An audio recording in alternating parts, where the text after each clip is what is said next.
Mickey Wong. And then, Glitz.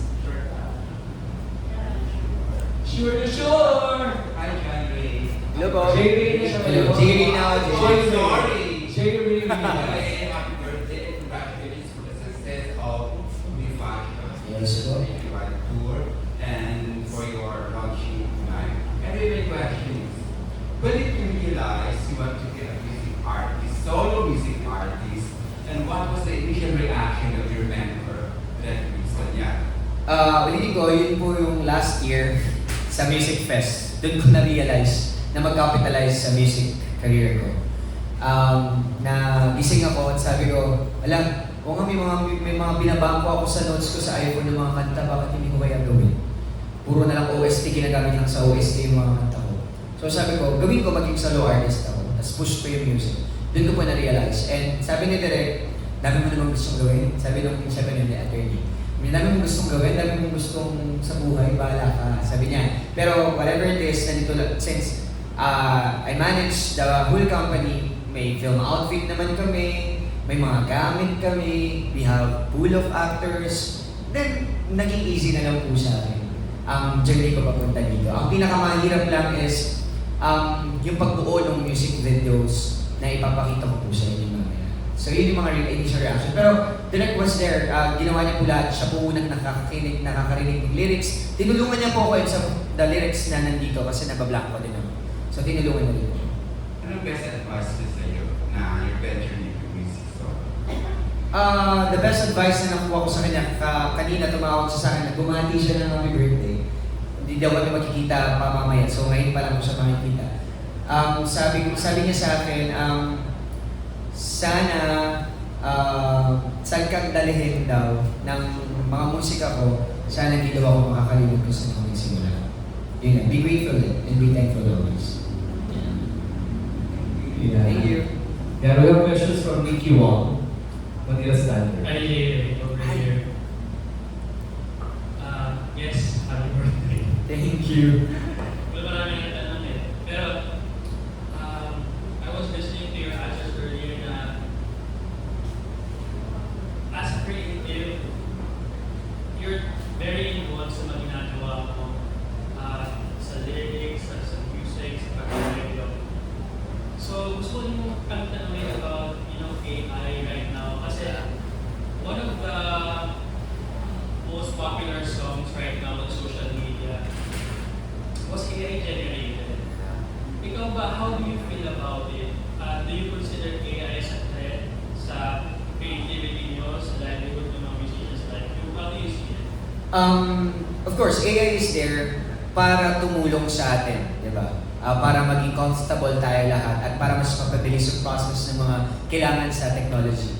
Pero I guess, medyo threat, actually threat siya sa mga music artists.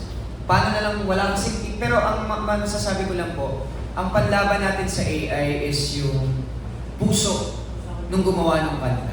Yes, trending siya, fleeting siya, pero parang walang pinagdaanan yung kanta. Yun yung mapagmamalaki ko. Kasi dapat yung bawat kanta, katulad ng mga pelikula, katulad ng isang teatro, binubuo siya na may proseso.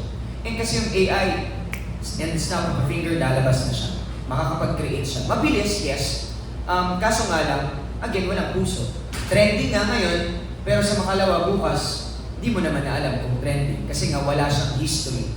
And I believe na kapag walang history yung bawat isa, medyo walang pagkakakilanlan siya.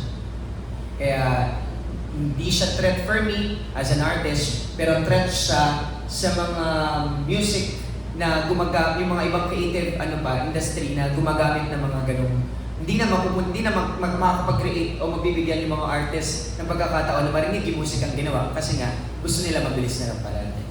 Yun lang. So, ano ang panawagan mo sa mga? For me, gamitin lang natin ng AI mas matalino tayo sa AI. Mas may puso po tayo sa AI. And I do believe na dapat ginagamit natin ng AI para lang sa mga bagay na alam natin na makakapagpabilis. Pero kung kailangan naman natin ng puso at puso, meron pong mga artists at gamitin po natin yung mga artist kasi sila po yung may puso't isip at nakipaglaban para mabuo ang isang proyekto o isang music o ano man yan. Kaya yun ang mensahe ko po para sa lahat. Gamitin po natin ang AI para magpatulong pero huwag magmalabis. Bagkus, gamitin po at tangkilikin ang mga artists. Maraming salamat, Dr. Shuri. Yes, thank you, Lord. Thank you, Nikki. We'll have the last 5 questions from him. After MJ De Leon from Glitz PH, we'll have the TV interview and then we'll have Jay Ray sing one song and then we'll do the TV interview. Hello, Andrew. Follow up lang ulit yun sa question ni Nikki earlier. You mentioned naman na pwede magamit yung AI, but how do you think so? It can really, you can take it to your advantage or use it to your advantage as a creative. Kasi yung question kanina, threat, sa'yo naman, if benefits. Yeah, the benefit for me is, in terms of like, if AI, we're talking about AI, I guess sa process in terms of visual. Kasi syempre, di ba, if meron kang kakailanganin mo ng mga parang VFX, parang ganyan, that would help you for kapag you're using an AI. Pero I guess if you're creating kasi, pwede mo nang tanongin, create the lyrics for me about this song, ganyan. Magbibigay yun sa'yo.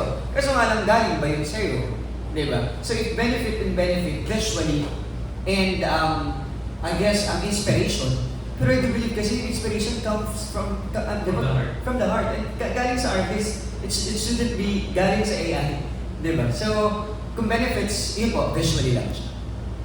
Thank you. Nothing beats experience. Yes. Yeah. And then, sige, Jasmine,